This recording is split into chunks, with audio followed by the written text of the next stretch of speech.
Hello everyone, আজকে হচ্ছে আমরা পড়বো হচ্ছে তোমার রাসায়নিক পরিবর্তনের ভাই থার্ড লেকচার। সো এটা হচ্ছে আমাদের ভাই ফেসবুক গ্রুপের লিঙ্ক। তুমি হচ্ছে যে এখানে গিয়ে জয়েন দিতে পারো। আমরা হচ্ছে এখানে সব ইনফরমেশন দেওয়ার চেষ্টা করি। সো আমরা হচ্ছে চলো তার আজকে আমাদের লেকচার স্টার্ট করি। তো আজকে লেকচার দেখার আগে আমি তোমাকে অবশ্যই বলবো তুমি যেন লেকচার টুটা দেখে আসো ভাই, কারণ ওই লেকচার হচ্ছে আমরা তোমার বিক্রিয়া হারের যে সূত্রগুলো ছিল ওইগুলো প্রমাণ করছিলাম। সো আজকে হচ্ছে আমরা মানে এর পর থেকে স্টার্ট করবো আর কি। হ্যাঁ, সূত্র আমি আশা করতেছি তোমরা সূত্রগুলো সবাই দেখে আসছো। তাহলে চলো রিলেটেড একটা ম্যাথ দিয়ে স্টার্ট করি। যেমন দেখো আমার এখানে ফার্স্টে কি বলতেছে ভাই, আমাকে বলা হচ্ছে এখানে যে পটাশিয়াম আয়োডাইড দ্রবণে কপার সালফেট দ্রবণ যোগ করা হলে 15 সেকেন্ডে 1.5 × 10⁻⁴ মোল পার ডেসিমিটার কিউব, ডিএম কিউব মানে ডেসিমিটার কিউব, আর 1 ডেসিমিটার কিউব মানে 1 লিটার আয়োডিন বিমুক্ত হয়। আয়োডিন উৎপাদনের এই বিক্রিয়াটির হার নির্ণয় করো। তাহলে এখানে বেসিক্যালি দেখো তো ইনফরমেশন দেওয়া আছে কার সম্পর্কে, আয়োডিন সম্পর্কে ইনফরমেশন দেওয়া আছে। ফার্স্টে চলো আমরা এইসব অঙ্কে আমাদের কাজটা কি হয় আগে বিক্রিয়া লিখবো আমরা আগে। তাহলে এখানে আছে কি পটাশিয়াম আয়োডাইড, তার পটাশিয়াম আয়োডাইডের সংকেত কিরকম ভাই, কে আই। এর সাথে কার রিয়াকশন করাচ্ছ ভাই, কপার সালফেটের। তো কি তৈরি হবে আমরা সবাই জানি, এখান থেকে তৈরি হবে ফার্স্ট হচ্ছে K2SO4, তারপরে তোমার তৈরি হবে হচ্ছে ভাই Cu2I2, দেন তোমার তৈরি হবে হচ্ছে ভাই শুধু I2 আয়োডিন। তাহলে যদি এখানে তুমি যদি সমতা করো, সমতায় দেখো কি আসবে এখানে। আমরা যদি সমতা করতে চাই, ফার্স্ট অফ অল দেখো তবে এখানে আয়োডিন কয়টা আছে, এখানে দুইটা, এখানে দুইটা, মোট চারটা। তার এখানে আই এর আগে কত দিবা, 4 দিবা। তারপর এখানে কে আছে দেখো, এখানে চারটা, এই পাশে আছে দুইটা, তাহলে এখানে এটা 2 দিবা। তারপর এখানে দেখো এই যে CO2, তার মানে এখানে তুমি একটা 2 দিতে হবে। দেখো অলরেডি সালফেট মিলে গেছে, দুইটা সালফেট এখানে, দুইটা সালফেট এখানে। ওকে, এভাবে তোমার বিক্রিয়াটা সমতা হয়ে গেছে। এখন দেখো তোমাকে বলছে কি 15 সেকেন্ডে তোমার হচ্ছে এতটুকু আয়োডিন বিমুক্ত হয়েছে। তাহলে ইনফরমেশনটা দেওয়া আছে কার সম্পর্কে, আয়োডিন সম্পর্কে। আয়োডিন কি উৎপাদন ও বিক্রিয়ক, উৎপাদক। উৎপাদের ক্ষেত্রে কি আমরা পজিটিভ ইউজ করি না নেগেটিভ ইউজ করি, পজিটিভ ইউজ করি, সব আমরা পড়ে আসছি গতকালকেই। তাহলে দেখো তো এটার জন্য আমাদের এখানে বিক্রিয়া হার কত হবে, বিক্রিয়ার হার খেয়াল করে দেখো আয়োডিনের মোল সংখ্যা কত, আগে দেওয়া আছে কত ভাই, 1 দেওয়া আছে। সো আমরা জানি 1 বাই মোল সংখ্যা হয়, তো এখানে তো মোল সংখ্যা 1ই হবে। ইন্টু যেহেতু এটা উৎপাদক তাই এটার আগে পজিটিভ বসবে, অর্থাৎ ডি অফ I2, I2 ঘনমাত্রার পরিবর্তন ডিভাইডেড বাই ডি অফ টি। এখন দেখো এখানে তো 1 আসবে, আর ইন্টু তোমার এখানে ডি ঘনমাত্রার পরিবর্তন দেওয়া আছে কতটুকু, এই দেখো মোল পার ডেসিমিটার কিউব বা মোল পার লিটার, এটা তো ঘনমাত্রার একক, বলছে এতটুকু চেঞ্জ হয়েছে, অর্থাৎ ঘনমাত্রার পরিবর্তন দেওয়া আছে 1.5 × 10⁻⁴। আর টাইম লাগছে কতটুকু চেঞ্জ হইতে, 15 সেকেন্ড সময় লাগছে। 15 সেকেন্ড, কারণ দেখো না বলছে কি বিমুক্ত হয়েছে, বিমুক্ত হওয়া মানে কি আগে কোনো কিছুই ছিল না, এখন এতটুকু মুক্ত হয়েছে। তাহলে কতটুকু চেঞ্জ হয়েছে, এটা থেকে তুমি জিরোকে বাদ দাও, তাহলে এটাই থাকবে। ওকে, কারণ এটা তো উৎপাদ তো প্রথমে কত ছিল, 0 ছিল, পরে না এতটুকু তৈরি হয়েছে বলছে। তাহলে এটা থেকে তুমি 0 বাদ দাও, তাহলে এটাই তোমার হচ্ছে পরিবর্তন হবে। তাহলে তোমার এখানে আনসার কত আসবে ভাই, যদি তুমি এটাকে ডিভাইড করো, এটা আসা উচিত তোমার হচ্ছে ভাই 10⁻5 আসা উচিত, কারণ 1.5 আর 15 আর এখানে 10 থাকবে নিচে, 10 উপরে উঠে আসলে এখানে তোমার কত হবে, বিক্রিয়ার হার 10⁻5 হবে। আর এটার ইউনিট কি হবে ভাই, ইউনিট হবে আমরা গতকালকে আলোচনা করে আসছি, মোল, লিটার ইনভার্স 1, সেকেন্ড ইনভার্স 1। তো আশা করি ম্যাথটা বুঝতে পারছো ভাই, এটাই হচ্ছে তোমার এখানে আনসার। তাহলে চলো আমি বক্স করে দিই, এটাই হচ্ছে তোমার এখানে আনসার। ওকে, তাহলে চলো আমরা নেক্সট অঙ্কে যাই, দেখি নেক্সট অঙ্কের আমাকে কি বলছে এখানে। আচ্ছা, নেক্সট অঙ্কে দেখো এখানে আমাকে কি বলতেছে ভাই, নেক্সট অঙ্কে আমাকে বলা হচ্ছে যে পি এবং কিউ দুটি বিক্রিয়কের প্রত্যেকের প্রারম্ভিক ঘনমাত্রা যথাক্রমে এত এবং এত, মানে দোনোটার ঘনমাত্রা আসলে এত। তাহলে এবার এখানে বিক্রিয়ক কয়টা আছে বলো তো, দুইটা বিক্রিয়ক আছে, একটা হচ্ছে পি বিক্রিয়ক, তাহলে একটা হচ্ছে পি বিক্রিয়ক আছে, আর একটা কি বিক্রিয়ক আছে, কিউ বিক্রিয়ক আছে। তারা যে কোনো কিছু তৈরি করতে পারে, ধরো যাক সাপোজ হচ্ছে আর তৈরি করছে, কি তৈরি করছে সেটা কিন্তু আমার এখানে বলে দেওয়া নাই। জাস্ট আমাকে কি বলছে এখানে বলো তো, বিক্রিয়ক বলে দিছে পি এবং কিউ। আর প্রত্যেকের প্রারম্ভিক ঘনমাত্রা দেওয়া আছে কতটুকু বলো তো, প্রারম্ভিক ঘনমাত্রা দেওয়া আছে 0.20 করে, অর্থাৎ পি যেটা, এই প্রারম্ভিক ঘনমাত্রাকে আমরা নট দিয়ে প্রকাশ করি, তাহলে এটা করে দেওয়া 0.20 মোল পার ডেসিমিটার কিউবকে আমরা লিটারও লিখতে পারি। আর এই কিউ এরও তোমার হচ্ছে প্রারম্ভিক ঘনমাত্রা দেওয়া কত, 0.20 মোল পার লিটার। দেন জিজ্ঞেস করছি কি বিক্রিয়াটির প্রারম্ভিক গতি দেওয়া আছে তোমার কাছে হচ্ছে এত, জিজ্ঞেস করছি বিক্রিয়াটির গতি ধ্রুবক কত। দেখো তো আমরা তোমাদেরকে একটা কেস পড়াইছিলাম না ভাই, যে এরকম যদি দুইটা দুইটা যদি থাকে সেক্ষেত্রে তোমার হচ্ছে নর্মালি বিক্রিয়ার গতির সূত্র কি, বিক্রিয়ার গতি, এটা সূত্র কি ছিল ভাই, ওই যে বিক্রিয়া গতি ধ্রুবক কে বসাইতা, তারপর এখানে যে বিক্রিয়ক যেটা থাকতো, ধরো একটা প্রথমে পি বিক্রিয়ক আছে, তাহলে পি বসাইতা, এটার উপর একটা এন দিতা, তারপর এখানে দেখো বিক্রিয়ক আছে আর একটা কিউ, তাহলে কিউ লেখার পর এটার উপর একটা এন দিতা, এন দ্বারা বোঝাই তো বিক্রিয়ার ক্রম, রাইট? তাহলে দেখো আমরা অলরেডি কি শিখে আসছিলাম বলো তো ভাই? আমরা অলরেডি শিখে আসছি তোমার হচ্ছে ভাই যদি একটা বিক্রিয়ক থাকে তাহলে তো শুধু পি বসাইতা, দুইটা বিক্রিয়ক আছে তাহলে এখানে একবার পি বসাবা আর একবার কিউ বসাবা, আর পাওয়ার এখানে এন, এখানেও এন বসতো। এই থিওরি কিন্তু আমরা আগের লেকচারে আলোচনা করে আসছি, যেখানে এন দ্বারা বোঝাচ্ছে বিক্রিয়ার ক্রম। এখন কোশ্চনে কি কোথাও বিক্রিয়ার ক্রম উল্লেখ আছে? কোশ্চনে কিন্তু কোথাও বিক্রিয়ার ক্রম উল্লেখ নাই। তাহলে এখানে আমরা একটা নোট লিখতে পারি, নোট, যেহেতু প্রশ্নে বিক্রিয়ার ক্রম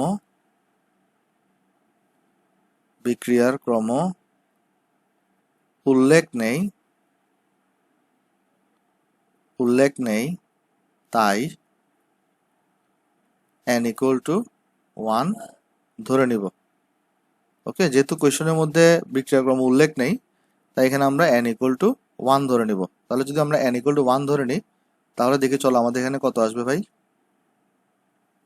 তাহলে তুমি এখানে একটা কাজ করো, এখানে কিন্তু আমার প্রারম্ভিক দেওয়া আছে, প্রারম্ভিক গতি, তার মানে তোমার লাগবে হচ্ছে ভাই প্রারম্ভিক বিক্রিয়ার গতি, এই সূত্রটা ইউজ করা লাগবে। তখন এখানে কত হয়ে যাবে এটা ভাই?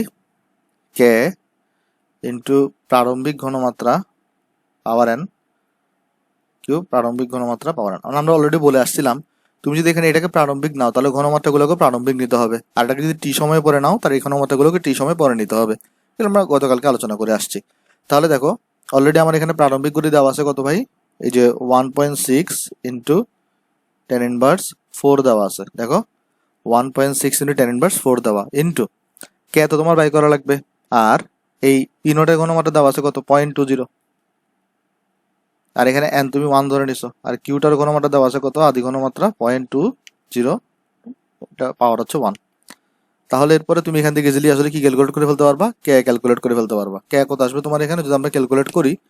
চলো আমরা ক্যালকুলেট করি, একটু তোমরা নিজেরাও করবা, আমার তো ক্যালকুলেশন ভুল আসতে পারে ভাই, মানে প্রসেস ঠিক আছে, হয়তো তাড়াহুড়ার কারণে ভুল আসতে পারে। তাহলে এখানে 1.6 ইন্টু 10 ইনভার্স 4 0.2, তাহলে আমার এখানে আসছে 4 ইন্টু 10 ইনভার্স 3, 4 ইন্টু 10 ইনভার্স 3। আর এটার একক কি হবে ভাই? দেখো এই বিক্রিয়ার গতির একক ছিল মোল পার ডেসিমিটার কিউব সেন্টিমিটার ইনভার্স 1, এটার একক ছিল মোল পার ডেসিমিটার কিউব, রাইট? কিন্তু এখানে আছে কয়জন? দুইজন আছে না? তাহলে এখানে দেখো এখানে জিনিসটা কি হবে, এটা শুধু মোল পার ডেসিমিটার কিউব, জিনিসটা দেখো না।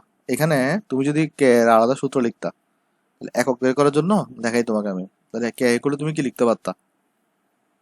বিক্রিয়ার গতি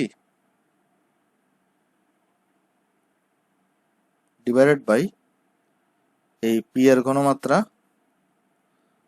কিউ এর ঘনমাত্রা না, তা অ্যাঙ্গেল তুমি 1 করে ধরছো, তাহলে আর এন দেওয়ার দরকার নাই, 1 দেওয়া যে কথা না দেওয়া সে কথা, রাইট? এখন দেখো বিক্রিয়ার গতির এখানে তোমার একক কি দেওয়া আছে?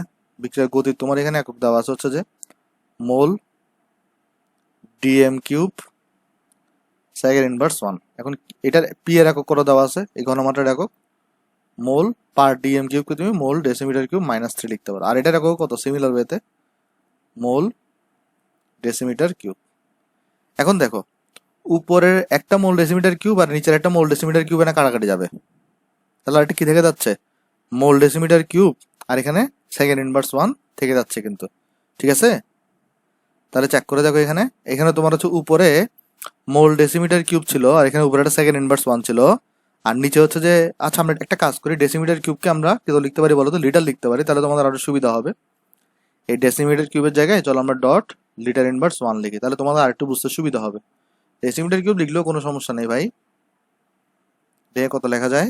মোল dot litre inverse 1 second inverse 1 dot litre inverse 1। এখন দেখো এই যে উপরের একটা মোল লিটার ইনভার্স 1, একটা মোল লিটার ইনভার্স 1 কাটা যাবে, তাহলে উপরে একটা মোল লিটার ইনভার্স 1, এখানে একটা মোল লিটার ইনভার্স 1 কাটা যাবে, তাহলে নিচে একটা কি থাকতেছে? মোল লিটার ইনভার্স 1, উপরে একটা কি থাকতেছে? Second inverse 1।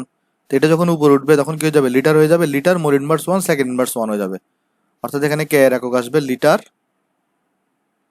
Mole inverse 1 second inverse 1। কারণ দেখো সেকেন্ড ইনভার্স 1 তো নিচে উপরেই ছিল, আর এখানে মোল বা লিটার এটা উপরে উঠবে, তো উপরে উঠলে কি হবে? লিটারটা তখন পজিটিভ হয়ে যাবে, মোলটা তখন নেগেটিভ হয়ে যাবে, সেভাবে করে তুমি কে এর মানটা পেয়ে যাবা। তো একটু এই ব্যাপারে সতর্ক থাকবা যে তোমার হচ্ছে ভাই এককটার ব্যাপারে, কে এর এককটার ব্যাপারে একটু সতর্ক থাকবা। আশা করি ভাই এখানে বুঝতে পারছো।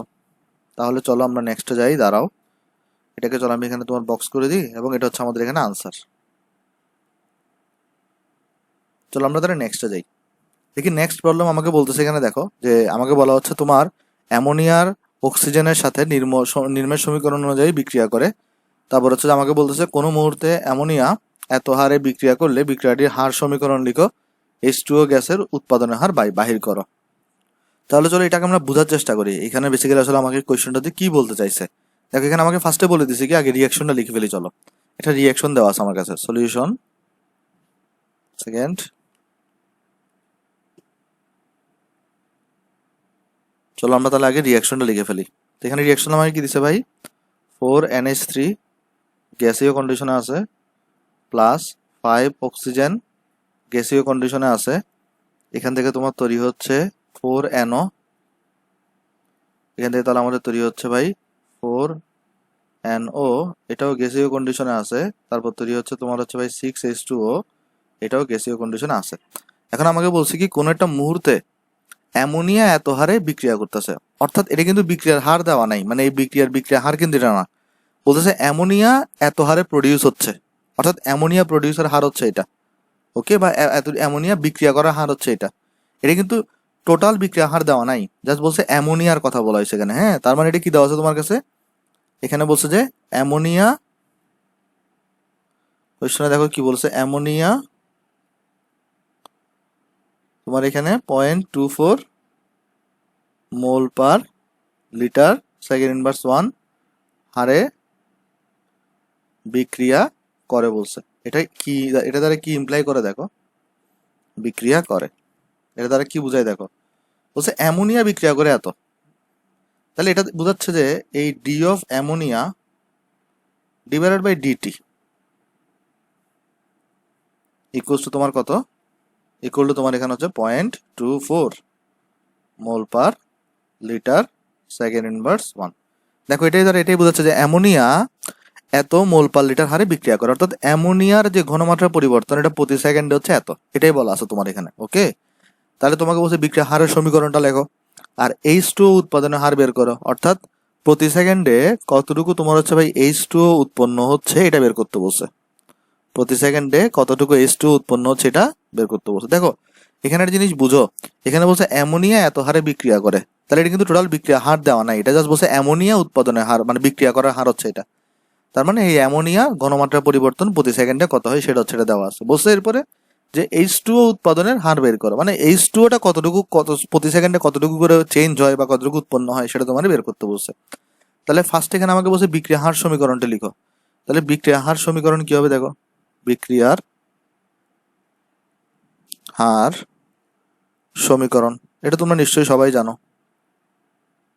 এটা কি হবে ভাই, ফার্স্টে যদি অ্যামোনিয়ার জন্য লিখতে চাও, অ্যামোনিয়াতে বিক্রিয়ক, তাহলে আর এখানে এটার মোল সংখ্যা 4, তাহলে এখানে হবে -1/4 ইন্টু তোমার এখানে অ্যামোনিয়ার ঘনমাত্রা পরিবর্তন, অর্থাৎ D of NH3 divided by তুমি এখানে লিখবা ডিটি ইকুয়ালস টু অক্সিজেন, এটাও বিক্রিয়ক, তাহলে -1/5 d of O2 divided by dt, তাহলে এখানে এটা তুমি দাগ দিয়ে দাও।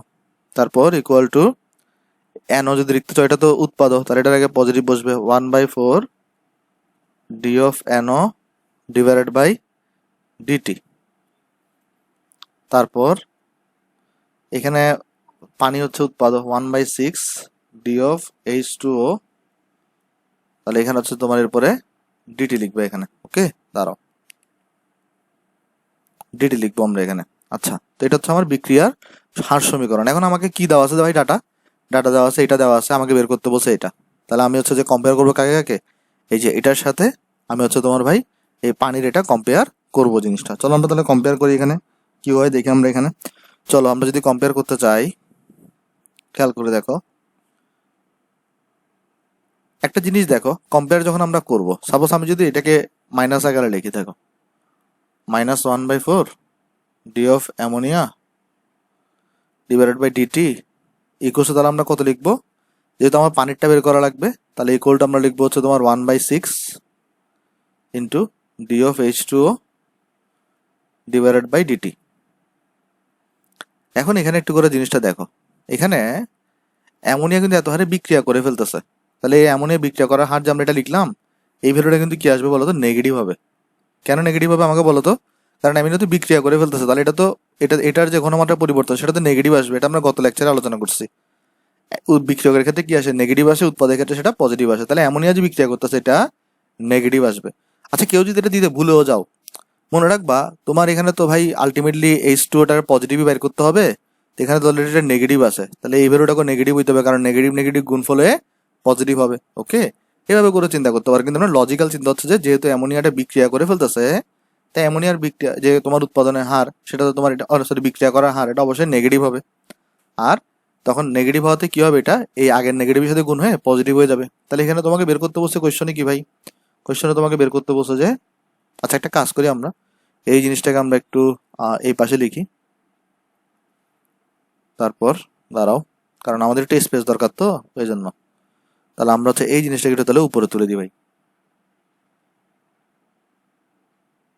হ্যাঁ, তাহলে আমরা এখানে স্পেস পাচ্ছি কিছুটা। আচ্ছা, তাহলে দেখো এবার আমরা কি করবো? এখানে আমাকে বের করতে বসে তাহলে ভাই এই যে তোমার d of H2O divided by dt equals to কত আসবে? তাহলে দেখো ভাই, এই যে তোমার এখানে -6/4 ইকুয়াল ইন্টু এই যে এটার পরিবর্তন, এটা কত? -0.24।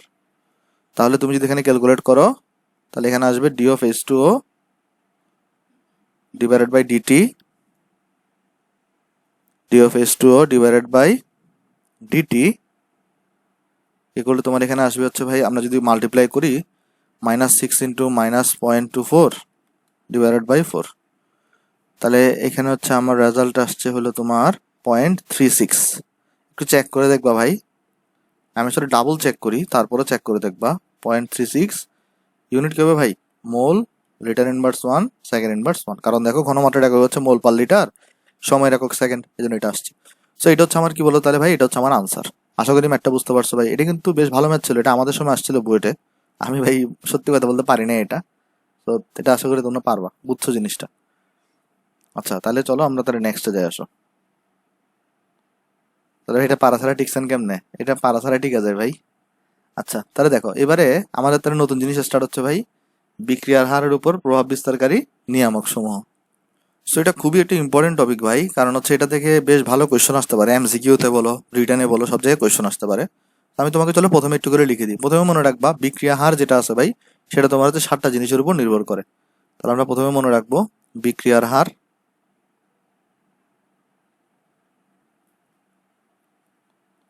7টি জিনিসের উপর নির্ভর করে। 7টি জিনিসের উপর নির্ভর করে। এখন এই 7টা জিনিসের নামই কিন্তু তোমার মনে রাখতে হবে, কারণ তোমাকে জিজ্ঞেস করবে নিচের কোনটির উপর বিক্রিয়া হার নির্ভর করে। সো এখন মনে রাখার টেকনিকটা কি, বা 7টা জিনিস কি কি? তাহলে আমি চলো তোমাকে এখানে একটা টেকনিক শিখাই। যথা একটা ছড়া মনে রাখবা ভাই। ছড়াটা হইতেছে ভাই তোমার বিক্রিয়ার তাপের চাপে, বিক্রিয়ার তাপের চাপে ঘন পৃষ্ঠ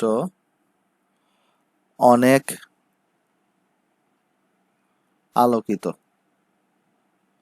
তাহলে ভাই ছড়াটা কি মনে রাখবা ভাই? বিক্রিয়ার তাপের চাপে ঘনপৃষ্ঠ অনেক আলোকিত। যেমন বিক্রিয়ার দ্বারা এখানে বোঝানো হচ্ছে বিক্রিয়ক,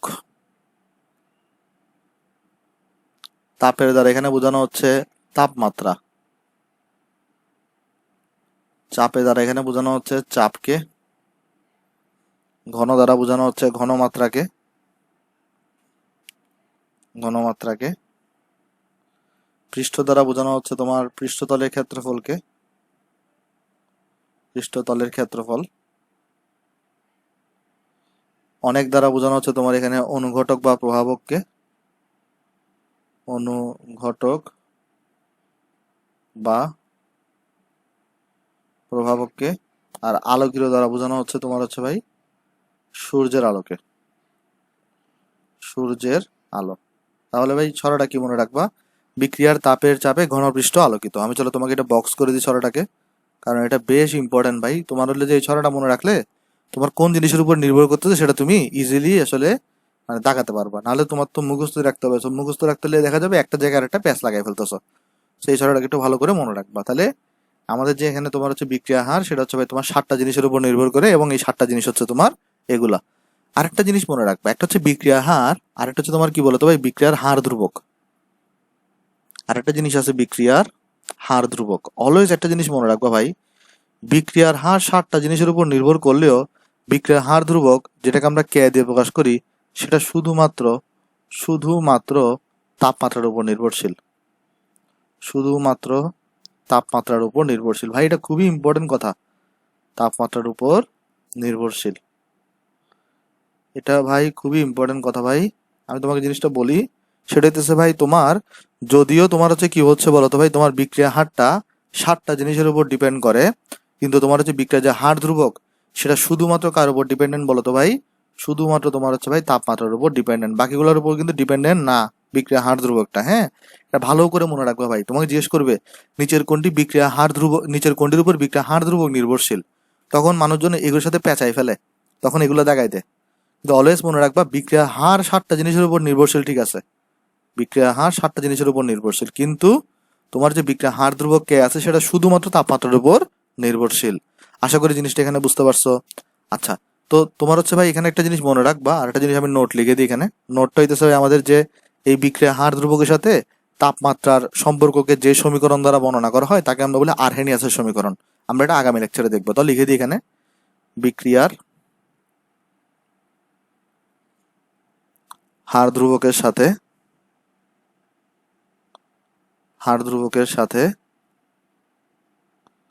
তাপমাত্রার সম্পর্ক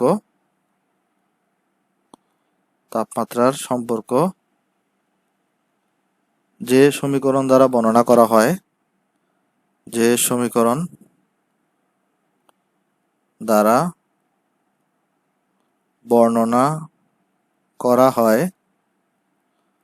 তাকে বলে আরহেনিয়াসের সমীকরণ।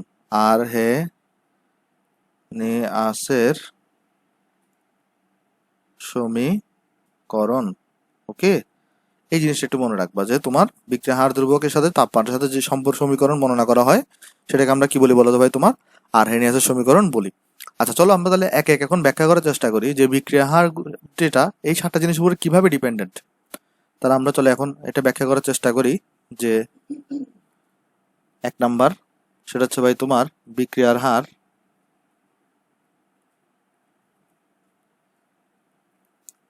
এটা কিভাবে বিক্রিয়কের উপর নির্ভরশীল, অর্থাৎ বিক্রিয়া হার যেটা আছে এটার বিক্রিয়কের উপর নির্ভরশীলতা চলো আমরা আলোচনা করার চেষ্টা করি। বিক্রিয়কের উপর কিভাবে নির্ভরশীল।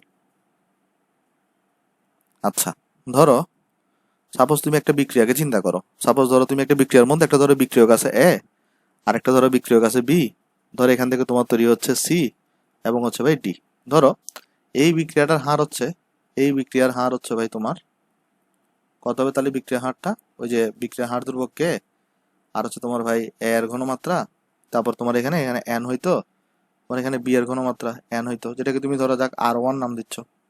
আবার কোনো কারণে যদি তুমি কোনো কারণে ভাই এই এর বদলে, মানে একটা এ বিক্রিয়কের বদলে যদি আরেকটা বিক্রিয়ককে নিয়ে আসো, ধরো তুমি এখানে আরেকটা বিক্রিয়ক এফ কে নিচ্ছ, আরেকটা বিক্রিয়ক ধরো এফ না দিয়ে ই ধরতে পারো, যেহেতু আমরা এবিসিডি ধরতেছি। আরেকটা বিক্রিয়ক এফ এর পরিবর্তে কাকে নিছো বলো তো, ই কে নিছো। তাহলে কি করছো, এখানে এখানে একটা বিক্রিয়ক ছিল, আগে বিক্রিয়াটা ছিল এ প্লাস বি, এই দুটো বিক্রিয়ক দিয়ে, আর এখন কি করছো, একটা বিক্রিয়ককে চেঞ্জ করে দিয়ে এ বিক্রিয়কের জায়গায় ই কে নিয়ে আসছো। তাহলে এখন কি করছো, ই কে নিয়ে আসছো। তাহলে এখন রিয়াকশনে কি সি আর ডি তৈরি হবে না অন্য কিছু তৈরি হবে। ধরো তোমার হচ্ছে ভাই এফ এবং জি তৈরি হইলো। তাহলে এবার এই ক্ষেত্রে বিক্রিয়া হার কত হবে, এই ক্ষেত্রে বিক্রিয়া হার হবে কিন্তু দেখো এখানে বিক্রিয়া হার ধ্রুবক অন্য কিছু হয়ে যাবে, কে1 হয়ে যাবে, কারণ এখানে এটার জন্য কে ছিল, এটা অন্য বিক্রিয়া হয়ে গেছে, এখন তার সেম বিক্রিয়া নাই। তাহলে বিক্রিয়া চেঞ্জ হলে তোমার এখানে কি হয়ে যাবে, কে1 হয়ে যাবে এখানে। তারপর তোমার হচ্ছে ইনটু এখানে, তাহলে কত হবে দেখো এরপরে, এখানে কিন্তু এবার হবে ই এর উপরে পাওয়ার এন, আর তোমার এবারে কিন্তু বি এর উপরে পাওয়ার এন, এটা কিন্তু R2 হয়ে যাবে। তাহলে দেখো তো এই R1 এবং R2 কি সমান, R1 এবং R2 কিন্তু সমান না, ঠিক আছে, দোনোটাতে বিএন আছে, এখানে কিন্তু একটার উপর এ টু দি পাওয়ার এন, একটা কিন্তু এখানে ই টু দি পাওয়ার এন, অর্থাৎ বিক্রিয়ক যদি চেঞ্জ হয়ে যায়, বিক্রিয়ার হার কিন্তু চেঞ্জ হয়ে যাবে। তাহলে আমরা এখানে লিখতে পারি তখন বিক্রিয়ক পরিবর্তন হওয়ার সাথে সাথে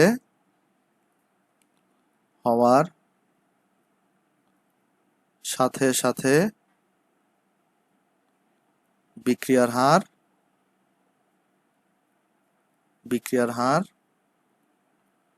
পরিবর্তন হয়ে যায়।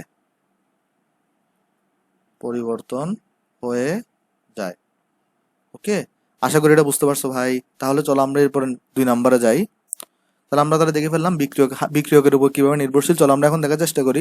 আচ্ছা, তাপমাত্রা অনেক ইম্পর্টেন্ট জিনিস, তো এটাকে আমরা লাস্টেই আলোচনা করবো। চলো আমরা তাহলে আপাতত ঘনমাত্রা দিয়ে আলোচনা করার চেষ্টা করি। সিম্পল থেকে আমরা আলোচনা করতেছি, আসো।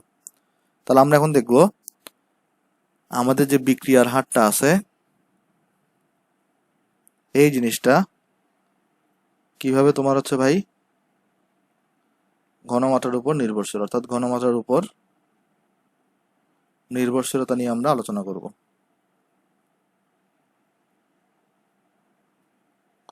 চলো আমরা তাহলে আলোচনা করি বিক্রিয়ার হারটা ঘনমাত্রার উপরে কিভাবে নির্ভরশীল থাকে। আচ্ছা, একটা তুমি জিনিস খেয়াল করে দেখো। সাপোজ দেখো, ধরো ঘনমাত্রা বেড়ে যাওয়া, এটার মানেটা কি? ঘনমাত্রা বেড়ে যাওয়া এটার মানে হচ্ছে যে এক জায়গার মধ্যে তোমার মানে দেখো ঘনমাত্রার সূত্র তোমরা সবাই জানো। মানে আমরা যদি ঘনত্ব দিয়ে চিন্তা করো একটু, তুমি ঘনত্ব অথবা ধরো তুমি ঘনমাত্রাকে আমরা এস দিয়ে প্রকাশ করি, যেটার সূত্র কি বলতো N/V হইতো, রাইট? সবাই আমরা জানি ঘনমাত্রার সূত্র কত ভাই? মোল সংখ্যা ডিভাইডেড বাই কি বলতো দ্রবণের আয়তন। তাহলে এটা হচ্ছে যে এটা তোমরা হয়তো 9 টেনও পড়ে আসছো বা পরিমাণগত রসায়নিকেও পড়বা, হয়তো আবার অনেকে ল্যাবরেটরিতেও এটা পড়ে আসছো, ল্যাবরেটরি নিরাপদ ব্যবহার। তো এখানে কি ছিল ভাই? ঘনমাত্রা ইকুয়ালস টু এই তোমার মোল সংখ্যা ডিভাইডেড বাই কি হইতো? দ্রবণের আয়তন হইতো। এখন দেখো তো, ঘনমাত্রা বেড়ে যাওয়া এটার মানে হচ্ছে কি জানো? ঘনমাত্রা বেড়ে যাওয়া মানে হচ্ছে এখানে মোল সংখ্যা বেড়ে যাওয়া। কি বেড়ে যাওয়া বলতো? মোল সংখ্যা বেড়ে যাওয়া। অর্থাৎ অথবা তুমি এভাবে চিন্তা করো না, তুমি ঘনত্ব দিয়ে চিন্তা করো, তোমার আরো বুঝতে সুবিধা হবে। তাহলে যে তোমার নর্মালি ঘনত্ব বা ঘনমাত্রা বেড়ে যাওয়া মানেটা কি? যে জায়গা একই আছে কিন্তু ওই জায়গাগুলোর মধ্যে কণার সংখ্যা বেড়ে গেছে, মানে এবার কিন্তু অনেকটা কাছাকাছি ঘিজ ঘিজ করে আছে, মানে বিভিন্ন ডেন্স আকারে আছে আরো। এতে করে কি হবে ভাই? যদি তোমার একই আয়তনে যদি তোমার হচ্ছে, যেমন আমি তোমাকে দেখাই, যে ধরো সাপোজ এখানে আমি এটা তোমাকে পাত্র আনি, সাপোজ ধরো এখানে আমি একটা বাটি আঁকতেছি, এটা হইতেছে আমার একটা বাটি, আর এটা হইতেছে আমার আরেকটা বাটি, সেম শেপের। তাহলে আমি তো কপি করলেই পারি, সেম শেপের এখানে একটা আমি বাটি আনছি। এখন এখানে আমাদের একটা দ্রব আছে, এখানে একটা দ্রব আছে, এখানে একটা দ্রব আছে, এখানে একটা দ্রব আছে, এখানে একটা দ্রব, এখানে একটা দ্রব, এখানে একটা দ্রব, এখানে একটা দ্রব, এখানে একটা দ্রব, দ্রব দ্রব দ্রব দ্রব। এটা মাইটোকন্ড্রিয়া মনে করিও না ভাই, এটা নর্মাল বাটি। বাটির মধ্যে তোমার হলো যে ভাই কণা আছে, হ্যাঁ, আচ্ছা, বা এই দ্রব আছে আর কি বিভিন্ন। এখন তাহলে দেখো, আমি যদি তোমাকে জিজ্ঞেস করি যে দেখো দোনোটা পাত্রের আয়তন কিন্তু সেম, তাহলে ধরো এটারও তোমার হচ্ছে আয়তন যদি এটার ভি হয়, এটার আয়তনে কত হবে ভাই? এটার আয়তনে তোমার হচ্ছে ভাই ভি হবে। কিন্তু খেয়াল করে দেখো, এখানে কিন্তু কম সংখ্যক দ্রব আছে, এটার অর্থাৎ এটার যে মোল সংখ্যা, এটা ধরো N1, আর এটার ধরো মোল সংখ্যা যেটা, এটা হচ্ছে ধরো N2। এবং অবভিয়াসলি আমরা ফিগার থেকে দেখতেছি N2 ইজ গ্রেটার দেন তোমার কি বলতো N1। তার মানে এখানে কি হবে দেখো, কোনটার মধ্যে বিক্রিয়া হার বেশি হবে? কোনটার মধ্যে তুমি নিজেই বলো। খেয়াল করে দেখো, এখানে যেহেতু ঘনমাত্রা বেশি, তাহলে এখানে কিন্তু তোমার সংঘর্ষ হবে বেশি। আর সংঘর্ষ বেশি হওয়া মানে কি? তাড়াতাড়ি বন্ধন ভেঙে নতুন নতুন বন্ধন গঠন হবে। সেতে করে তোমার কি হচ্ছে? বিক্রিয়া তাড়াতাড়ি সম্পাদিত হচ্ছে। এখানে যেহেতু অনেক ঘনমাত্রা কম, অর্থাৎ অনেক দূরে দূরে আছে, সংঘর্ষ হবে কম, তাহলে বন্ধন ভাঙবেও কম। একটা বিক্রিয়া তো নর্মালি কি হয়? বন্ধন কিন্তু একটা তোমার বিক্রিয়কের বন্ধনগুলো ভাঙে, উৎপাদের বন্ধনগুলো জোড়া লাগে। তাহলে বিক্রিয়া করতে গেলে কিন্তু তোমাকে বিক্রিয়কের আগে বন্ধন ভাঙতেই হবে। তো বন্ধন ভাঙার জন্য কি করতে হবে? সংঘর্ষ করতে হবে। তো এখানে যেহেতু অনেকগুলো কণা, তাই এরা সংঘর্ষ অনেক বেশি করবে, ফলে তোমার বন্ধনগুলো তাড়াতাড়ি ভাঙবে, ফলে বিক্রিয়া হার বৃদ্ধি পাবে। আর এখানে কিন্তু তোমার দেখো, খেয়াল করে দেখো, এখানে কিন্তু তোমার হচ্ছে দূরে দূরে অনেক, তো সংঘর্ষ হবে না বললেই চলে তেমন একটা। এই জন্য তোমার হচ্ছে বন্ধনও সহজে ভাঙবে না, সো বিক্রিয়া হারটাও তোমার এখানে কমে যাবে। তাহলে এখানে আমরা দেখতেছি যে এটার কিন্তু ঘনমাত্রা বেশি, আর এটার কিন্তু তোমার ঘনমাত্রা কম। তাহলে আমরা এখান থেকে সামারি করতে পারি তাহলে, যে কোনো কারণে যদি আমার ঘনমাত্রা যদি বেশি হয়, এটা মানে হচ্ছে আমাদের ভাই এটা কি মিন করে? এটা মিন করে আমাদের হচ্ছে ভাই বিক্রিয়ার হারটা কি হবে? বেশি হবে। বিক্রিয়ার হার যেটা আছে এটা বেশি হবে। আর যদি কোনো কারণে যদি আমার ঘনমাত্রা যদি কমে যায়, যেটা ফার্স্ট ফিগারে দেখাচ্ছি, এটা দ্বারা কি ইমপ্লাই করে ভাই? এটা দ্বারা ইমপ্লাই করে আমাদের বিক্রিয়া হারটা তোমার এখানে কমে যাবে। ওকে, আশা করি বুঝতে পারছো ভাই। তাহলে এই জিনিসটাকে যদি আমি লেখায় লিখতে চাই, কিভাবে লিখবো দেখো। তাহলে একটা কাজ করি, আমরা এই জিনিসটাকে আমি একটু তাহলে বামে নিয়ে আসি। তারপর চলো এই জিনিসটাকে আমি একটু উপরে তুলে দিই। হ্যাঁ, তাহলে চলো এবার আমি লিখি। ভাই আসলে এক পৃষ্ঠা লেখার চেষ্টা করি কেন? কারণ হয়তো তোমরা অনেকে এই জিনিসটা হচ্ছে পিডিএফটাকে প্রিন্ট করার চেষ্টা করো, তাদের জন্য আসলে বেশি পৃষ্ঠা করতে হলে তো তাদের বেশি পেজ লাগবে। সো প্রিন্ট যেন তোমার কম পেজ করতে হয়, এটা তোমার খরচ আসলে বাঁচবে। এই জন্য আমি চেষ্টা করি সবসময় হচ্ছে যে ছোট ছোট করে লেখার আর কি। আচ্ছা, তারপরে বড় হয়ে যায় ভাই তো এই জন্য সরি। তাহলে দেখো, তাহলে এখানে লিখবা কি বলো তো? এখানে তোমার এখানে একটা জিনিস খেয়াল করে দেখো, ঘনমাত্রা বেড়ে যাচ্ছে, এটা মানেটা কি? এটা মানে হচ্ছে যে ভাই একই আয়তনে তোমার হচ্ছে সংঘর্ষে অংশ নেওয়া অণুর সংখ্যা বেড়ে যাচ্ছে, কারণ এখানে অণুর সংখ্যা বেড়ে যাচ্ছে। তাহলে এখানে আমরা লিখবো এরকম, ঘনমাত্রা, কোথায় গেল মাউস, সরি। তাহলে আমরা এখানে লিখবো ঘনমাত্রা বেড়ে যাওয়ার অর্থ হচ্ছে, বেড়ে যাওয়ার অর্থ হচ্ছে একই আয়তনে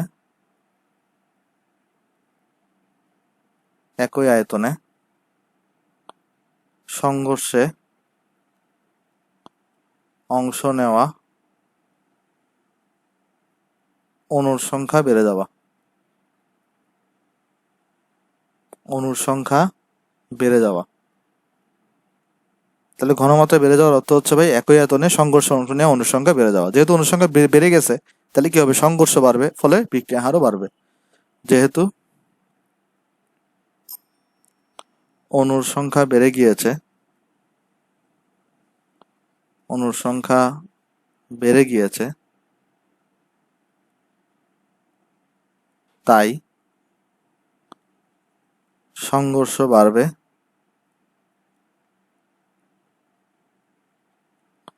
ফলে বিক্রিয়ার হারও বৃদ্ধি পাবে। ফলে বিক্রিয়ার হারও বৃদ্ধি পাবে। আমি আশা করতেছি ভাই এই তুমি হচ্ছে যে লজিকটা বুঝতে পারছো এখানে কিভাবে তোমার হচ্ছে ভাই বিক্রিয়া হারটা ঘনমাত্রার উপরে নির্ভরশীল। তাহলে চলো আমরা এরপরে নেক্সটে যাই। নেক্সটে তো আমরা অলরেডি দেখে ফেললাম কিসের উপর নির্ভরশীলতা, যে তোমার বিক্রিয়কের উপর নির্ভরশীলতা, ঘনমাত্রার উপর নির্ভরশীলতা। চলো আমরা এখন দেখার চেষ্টা করি মাঝখানে যে চাপ বাদ পড়ছে, এই চাপের উপর নির্ভরশীলতা আমরা নিয়ে আলোচনা করার চেষ্টা করি। একটা জিনিস খেয়াল করে দেখো, তাহলে আমরা এখন দেখবো যে হচ্ছে 3 নাম্বার, আমার হচ্ছে ভাই বিক্রিয়ার হার যেটা আছে, এটা তোমার হলো যে ভাই চাপের উপর নির্ভরশীলতা দেখবো। চাপের উপর নির্ভরশীলতা মানে কিভাবে চাপের উপর নির্ভরশীল সেটা আমরা নিয়ে আলোচনা করার চেষ্টা করব। চলো খেয়াল করে দেখো, আমি তোমাকে একটা সিম্পল এক্সাম্পল দিই ভাই। ধরো তোমার কাছে তুমি এখানে একটা পাত্র নিছো, সাপোজ তুমি এখানে একটা পাত্র নিছো, ধরো এটা তোমার একটা পাত্র। এখন ধরো তোমার এই পাত্রের মধ্যে অনেকগুলা গ্যাসের কণা আছে। সাপোজ ধরো এই পাত্রের মধ্যে অনেকগুলা গ্যাসের কণা এভাবে ছড়াই ছিটাই আছে।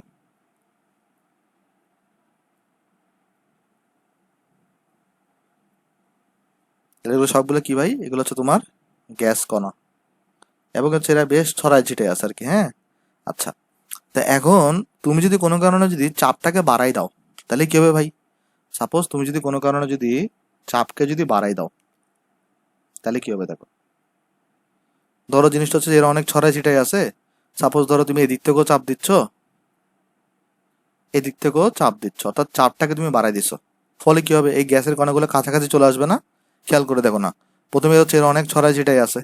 তো তুমি যদি দুই পাশ থেকে মানে চারদিক থেকে যদি চাপ দাও, সাপোজ ধরো এদিক থেকেও চাপ দিচ্ছ, এদিক থেকেও ধরো চাপ দিচ্ছ, মানে চারদিক থেকে তুমি যে চাপ দিচ্ছ, তো চাপটাকে তুমি এখানে বাড়াই দিছো। অর্থাৎ তুমি এখানে চাপটাকে তুমি এখানে কি করছো ভাই? বাড়াই দিছো। আচ্ছা, চাপকে বাড়াই দিলে কি হবে ভাই? এই গ্যাসের কণাগুলা নিজেরা কাছাকাছি চলে আসবে না, কারণ এদিক থেকেও চাপ দিচ্ছ, এদিক থেকেও চাপ দিচ্ছ, এদিক থেকেও চাপ দিচ্ছ, এদিক থেকেও চাপ দিচ্ছ, অর্থাৎ চাপ বাড়াই দিচ্ছ। তাহলে চাপ বাড়াই দিলে কিন্তু কণাগুলো কি করবে? কাছাকাছি চলে আসবে। আর কণাগুলো যদি কাছাকাছি আসে, তাহলে এদের মধ্যে কি বাড়বে? সংঘর্ষ বাড়বে। কিন্তু আর সংঘর্ষ বাড়া মানে কি? বিক্রিয়ার হার বাড়বে, কারণ সংঘর্ষ যত বাড়বে বন্ধন তত বেশি ভাঙবে, আর বন্ধন ভাঙা মানে বিক্রিয়া হারটাও বৃদ্ধি পাচ্ছে। তাহলে আমরা এখানে লিখবো চাপ যখন বৃদ্ধি পায় তখন কি হবে বলতো? কণাগুলো কাছাকাছি চলে আসবে। এক্ষেত্রে তাহলে আমাদের কি হবে? কণাগুলো কাছাকাছি চলে আসবে। আর কণাগুলো কাছাকাছি চলে আসা মানে হচ্ছে যে ফলে সংঘর্ষ বাড়বে। আর সংঘর্ষ বাড়া মানে কি বলতো তোমার? ফলে আলটিমেটলি বিক্রিয়ার হার বাড়বে। তাহলে ইন টোটাল এখান থেকে সামারি করতে পারো কি? সামারি করতে পারো যে যদি তোমার চাপ বাড়ে তাহলে তোমার কাছাকাছি আসবে, সংঘর্ষ বাড়বে, আলটিমেটলি তোমার বিক্রিয়ার হারটা বাড়বে। আর যদি কোনো কারণে তোমার চাপটাকে তুমি যদি কমাই দাও তাহলে কণাগুলো দূরে দূরে সরে যাবে, সংঘর্ষ কমে যাবে, ফলস্বরূপ তোমার কি হবে বলতো?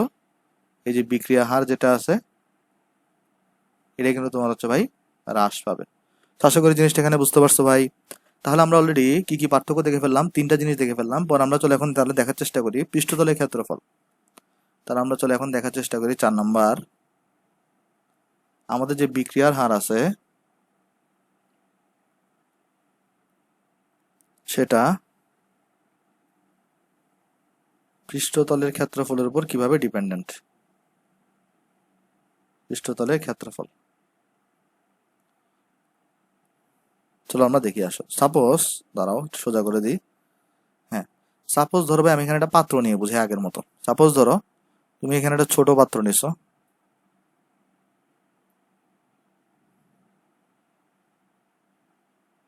আর তুমি এখানে একটা বড় পাত্র নিছো। তাহলে তুমি আমাকে একটু করে বলো কোন পাত্রের মধ্যে কণা বেশি থাকতে পারবে। সাপোজ এখানে ধরো দুটোটাতে ঘনমাত্রা সেম আর কি, এখানে হ্যাঁ দুইটার মধ্যে ঘনমাত্রা সেম। তাহলে যেহেতু এটা পাত্র ছোট তাই এখানে কণা থাকতে পারবে কম, আর যেহেতু এটা পাত্র বড় তাই এখানে কণা থাকতে পারবে বেশি। ধরো যাক দুটোটার ঘনমাত্রাই সেম। তাহলে এখানে যেহেতু কিছু, তাহলে দেখো এখানে যে এটার পৃষ্ঠতলের ক্ষেত্রফল ছোট আর এটার পৃষ্ঠতলের ক্ষেত্রফল বড়। তাহলে যেহেতু এখানে পৃষ্ঠতলের ক্ষেত্রফল ছোট তাই এখানে কণা থাকতে পারবে কম, তাহলে এদের মধ্যে সংঘর্ষ হবে কম।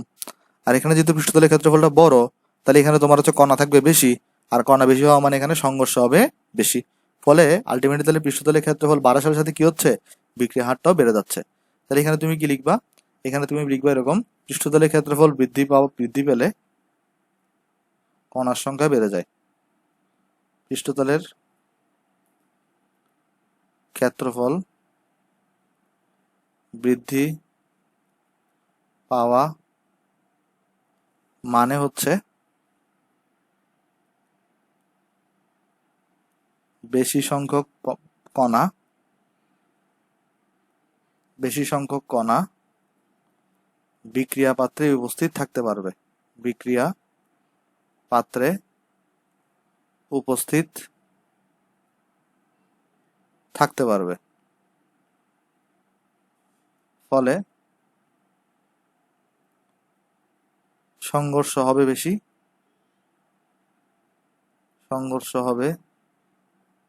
বেশি, আর এটা মানে হচ্ছে তোমার বিক্রিয়ার হারও তখন কি পাবে ভাই? বিক্রিয়ার হারও তখন বৃদ্ধি পাবে। ওকে, আশা করি বুঝতে পারছো ভাই এখানে। তাহলে আমরা যদি এখানে লিখতে চাই যে কোনো কারণে তাহলে আমার যদি ভাই পৃষ্ঠতলের ক্ষেত্রফল যেটা আছে এটা যদি কোনো কারণে আমার বেড়ে যায়, এটা মানে হচ্ছে আমার ভাই বিক্রিয়ার হারও তখন বাড়বে। বিক্রিয়ার যে হার আছে এটাও তখন হচ্ছে আমার এখানে বাড়বে। আর কোনো কারণে যদি আমার ভাই পৃষ্ঠতলের ক্ষেত্রফল যদি কমে যায়, পৃষ্ঠতলের ক্ষেত্রফল এটা যদি ভাই কোনো কারণে আমার কমে যায় তাহলে এটা মানে হচ্ছে আমাদের বিক্রিয়ার হার যেটা আছে এটাও এক্ষেত্রে কমে যাবে। আশা করি জিনিসটা এখানে বুঝতে পারছো ভাই। তাহলে আমরা অলরেডি তাহলে 4টা পার্থক্য এখানে দেখে ফেললাম। আমাদের 5 নম্বর পার্থক্য চলো আমরা দেখার চেষ্টা করি। তো 5 নম্বর পার্থক্য আমরা এখন দেখার চেষ্টা করবো যে এই যে অলরেডি তো আমরা তাপমাত্রায় কিন্তু আমরা সব পরে দেখবো, তাহলে আমরা এখন দেখবো চলো অনুঘটক বা প্রভাবকের প্রভাব। তাহলে আমরা এখন দেখবো, চলো, যে তোমার হচ্ছে ভাই কিভাবে 5 নাম্বার আমাদের বিক্রিয়া হার যেটা আছে এটা, সেকেন্ড,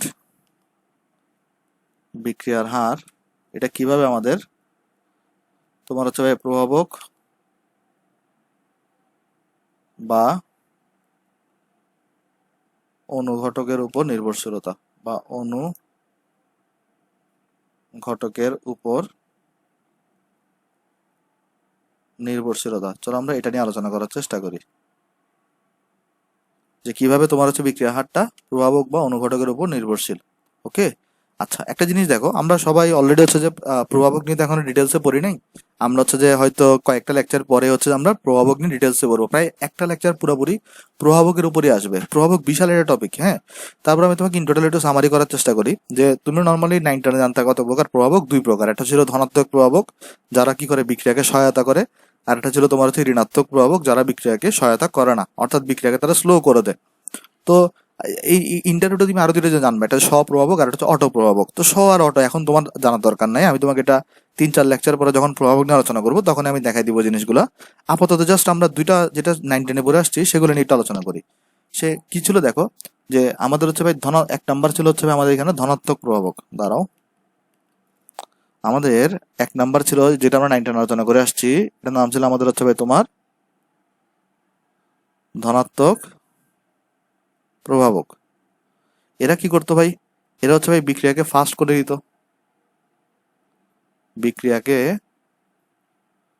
ফাস্ট করতো। আর বিক্রিয়াকে ফাস্ট করা মানে কি ভাই, বিক্রিয়ার হার বৃদ্ধি পাইতো। আর 2 নাম্বার আরেকটা ছিল তোমার হচ্ছে ভাই ঋণাত্মক প্রভাবক।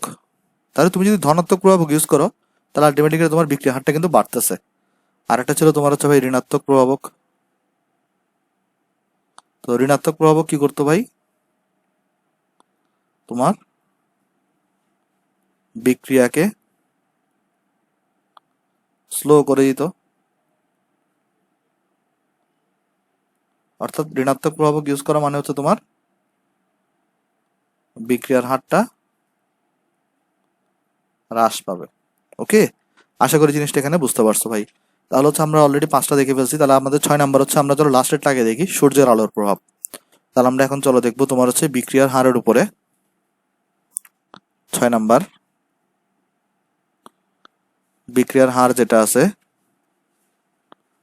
এটার উপর আমরা এখন দেখার চেষ্টা করব সূর্যের আলোর প্রভাব। সূর্যের আলোর প্রভাব, চলো আমরা এটা দেখার চেষ্টা করি এই জিনিসটা কি। আচ্ছা, তোমরা নিশ্চয়ই অনেক সময় একটা জিনিস 9-10-এ পড়ে আসছো বা ল্যাবরেটরিতে অনেকে দেখছো হয়তো।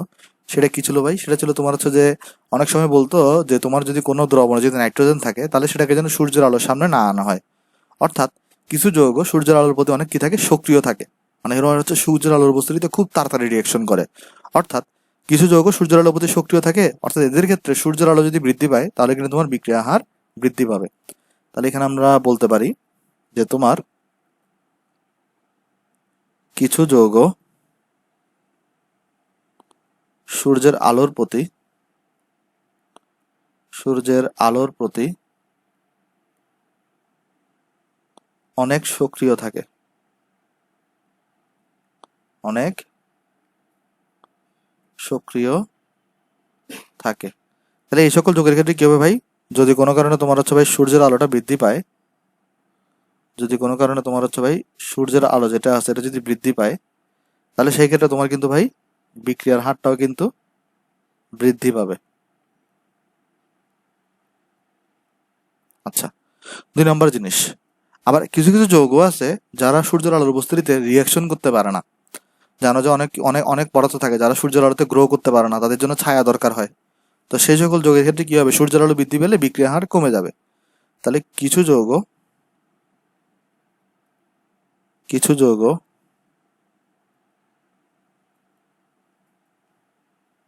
সূর্যের আলোর উপস্থিতিতে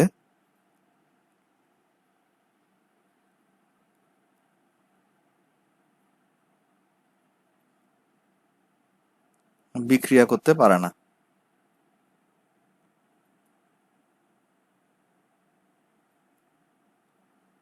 অর্থাৎ ভাই এদের ক্ষেত্রে তাহলে কি হবে ভাই, এদের ক্ষেত্রে তাহলে তুমি যদি কোনো কারণে যদি সূর্যের আলোকে যদি বাড়াই দাও, সূর্যের আলোকে যদি তুমি কোনো কারণে বাড়াই দাও, তাহলে তোমার হচ্ছে ভাই কি হয়ে যাবে, বিক্রিয়ার হারটা তোমার হচ্ছে ভাই কমে যাবে। ওকে। আবার তোমার কিছু যৌগ থাকে যাদের আসলে সূর্যের আলোর প্রতি কোনো মানে ইয়া নাই, মানে এই যায় আসে না কোনো কিছু, হ্যাঁ, অর্থাৎ এরা সূর্যের আলোর প্রতি নিষ্ক্রিয় থাকে। তুমি সূর্যের আলোকে বাড়াও, সূর্যের আলোকে কমাও, এদের কোনো ম্যাটার করে না, এদের হচ্ছে বিক্রিয়া হারটা তখন আনচেঞ্জ থাকে। তাহলে এখানে লিখবা কি, কিছু যৌগ থাকে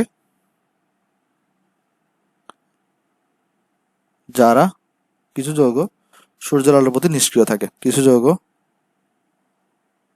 সূর্যের আলোর প্রতি নিষ্ক্রিয় থাকে। অর্থাৎ এদের ক্ষেত্রে কি হয় তাহলে ভাই, এদের ক্ষেত্রে তোমার হচ্ছে ভাই, তুমি হচ্ছে একটা কাজ করো, তুমি সূর্যের আলোকে বাড়াও অথবা তুমি সূর্যের আলোকে কমাও, এদের যে বিক্রিয়ার হার, এদের ভাই বিক্রিয়ার হারটা তোমার হচ্ছে ভাই আনচেঞ্জ থাকবে। অর্থাৎ তুমি সূর্যের আলোকে বাড়াও কমাও, ওদের কিছু যায় আসে না। অর্থাৎ তুমি বাড়ালেও যা থাকবে, কমালেও তাই থাকবে, মানে আনচেঞ্জ থাকবে। অর্থাৎ এরা সূর্যের আলোর সাথে সাথে চেঞ্জ হচ্ছে না। তাহলে হচ্ছে অলরেডি আমরা 6টা পার্থক্য দেখে ফেললাম ভাই। আমাদের হচ্ছে একটা পার্থক্য বাকি আছে, তাপমাত্রার পার্থক্য, তাপমাত্রার উপর প্রভাব। তাহলে আমরা চলো এখন দেখি জিনিসটা, যে বিক্রিয়া হার 7 নাম্বার হবে এটা।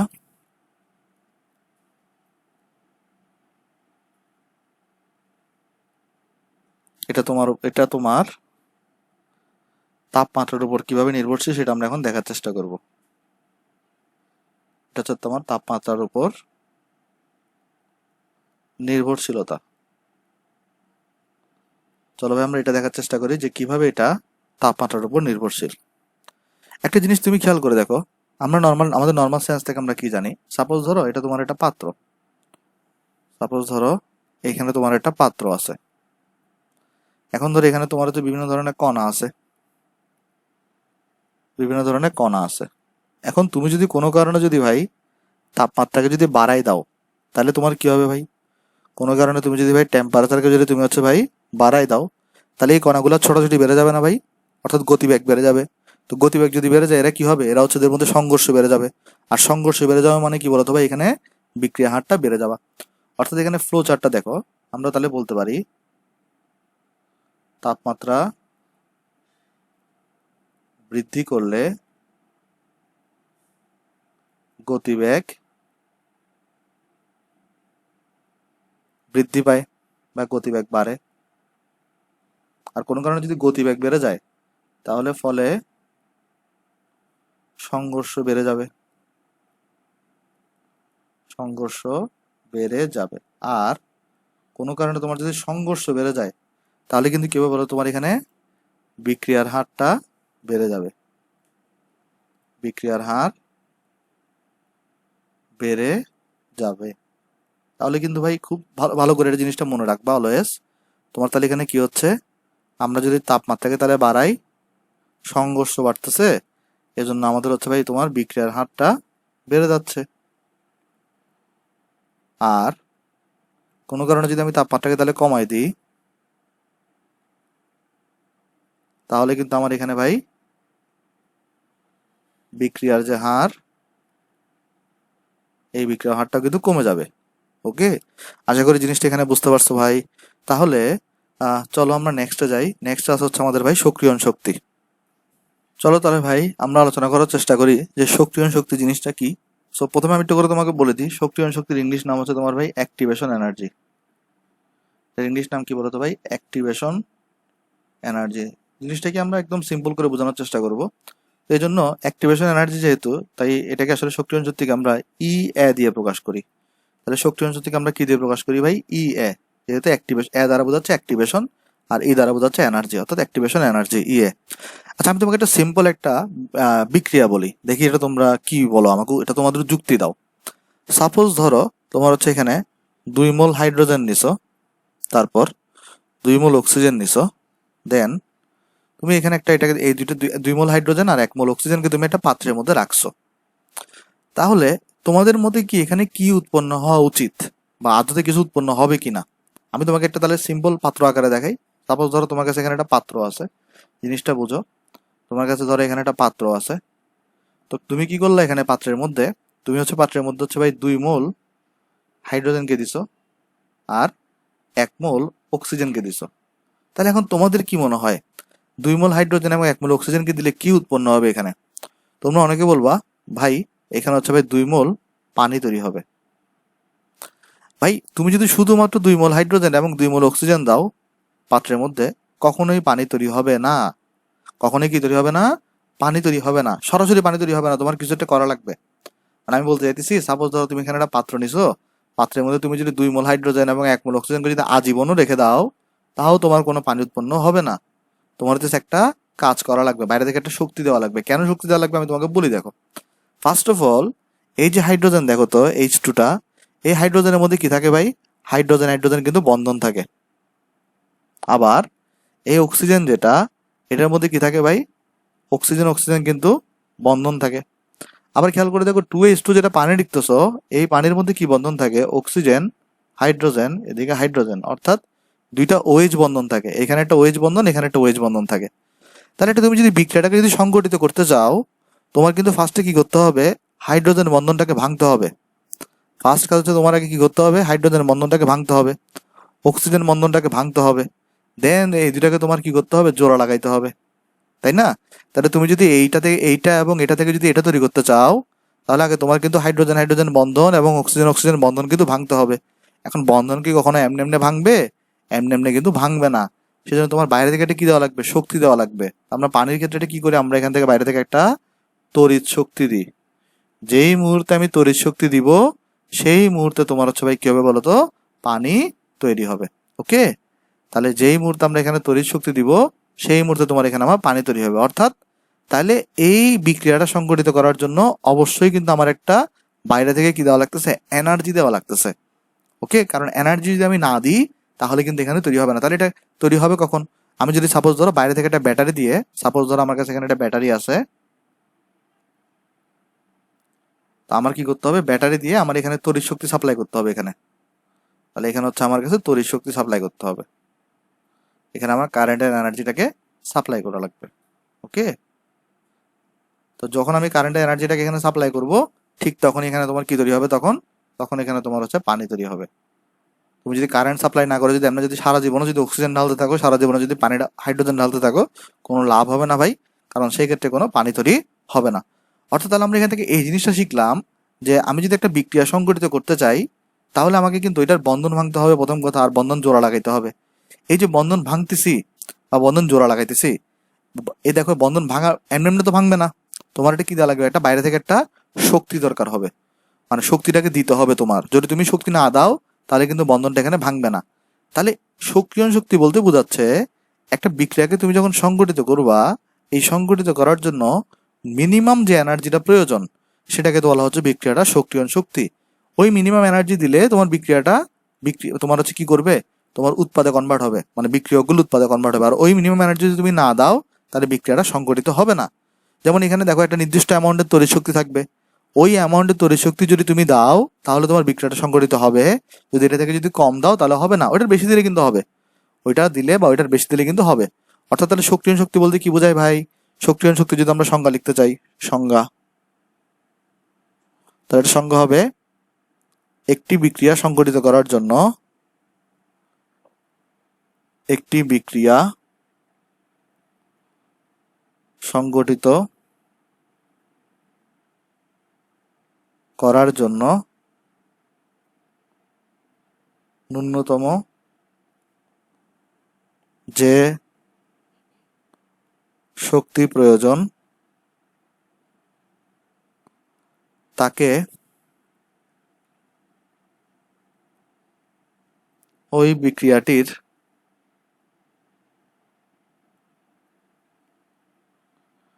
সক্রিয়ণ শক্তি বলে।